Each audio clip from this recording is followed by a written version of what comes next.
let's get to the, but this is actually interesting that you brought up the Sean Spicer thing, because, I mean, actually it was disturbing.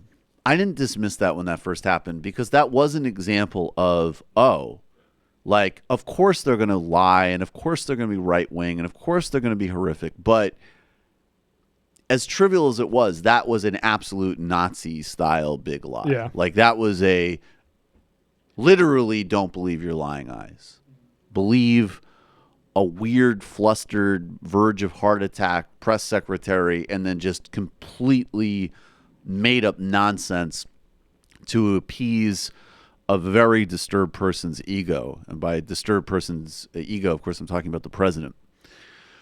But that dynamic has shown up yesterday and over this past week in regard to something much more serious. And of course, I'm talking about the terrorist attack at the synagogue in Pittsburgh, where several Jewish people were murdered in a horrific anti-Semitic attack. And a lot of people in the community did not want Donald Trump to be there.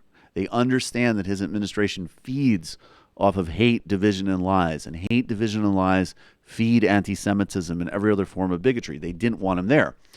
And we played yesterday, and we will play again, what the actual reception to Trump was in Pittsburgh.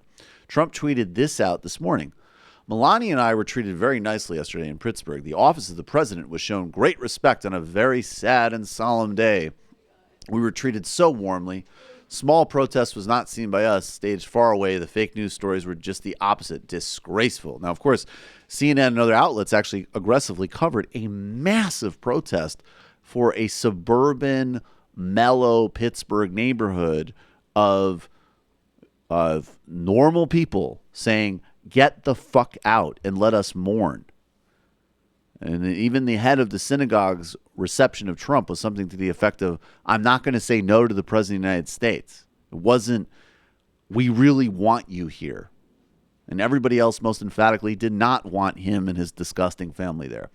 This is the clip that Trump put out from the administration to represent what happened yesterday. And this, at the exclusion of the protests, is profound dishonesty.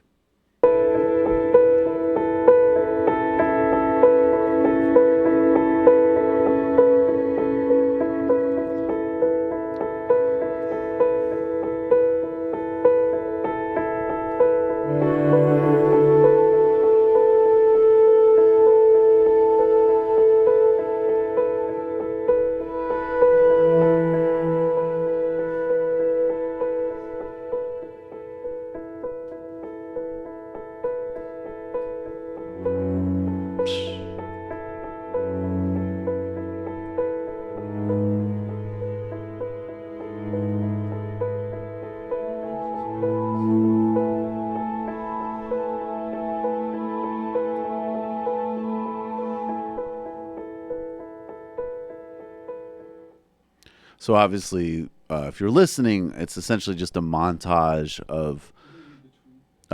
read more of the tweets? Sorry? Okay.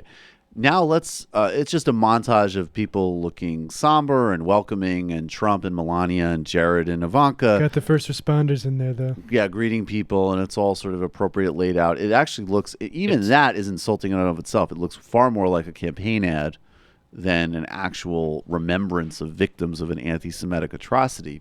And it was like literally two scenes. It was literally two scenes. And whether or not they managed to keep this guy from seeing this stuff, because of course he would have a massive tantrum if he saw it, this was what was actually happening in response to Trump and these people being in Pittsburgh.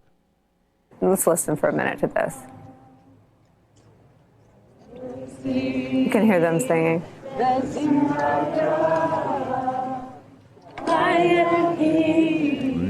A huge amount of people singing.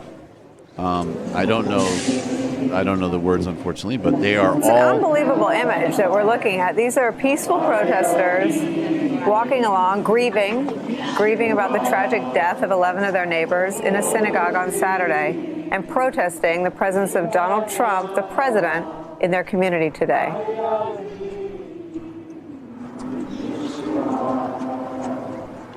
Holding signs that say "Stop Hate."